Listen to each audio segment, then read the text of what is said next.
have all my gouache stuff out, so we might as well do another tutorial. And the Fat Happy Robin painting I did was one of my favorite ones that I've taught you guys how to do. So let's try to recreate it with gouache. The one I did before was in watercolor, and we took advantage of water and it just kind of flowing together. So I am going to try to do that a little bit with the gouache, but also try to take on some of the things that gouache can do that watercolor cannot. In the watercolor version of this, we just had to do a couple of brush strokes with the right brush to get the main shape of the bird, but I don't think that's really possible with the gouache as much, so I'm actually going to take a real fine liner brush and mix up a nice light gray to make a very simple sketch. I'm gonna start with the beak, do a little half moon for the head, bring that out, and then do kind of a big belly underneath. And I'm gonna mark in where the little feet would be. I'm gonna mix up kind of a lighter gray, and then also I have access to black. And I'm gonna start by putting that lighter color along the edges, along with some black and then some white. Kind of try to blend those together. I'm gonna wash my brush, use the water to blend them together. That's one of the things I really like about gouache is how much blending you can do. I know a lot of times gouache is used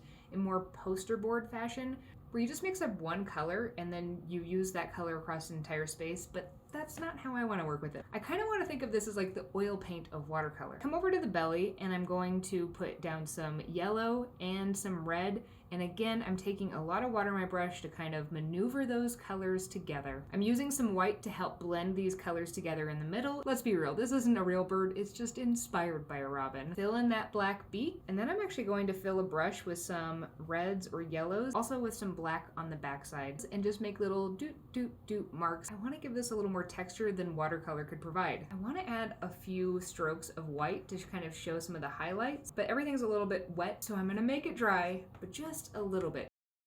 And take some of that white and just add in a few of those final touches. The beauty of gouache is that we can layer lighter colors on top. So instead of having to preserve that highlight, I can just put some white in my brush and add a little highlight to the eye.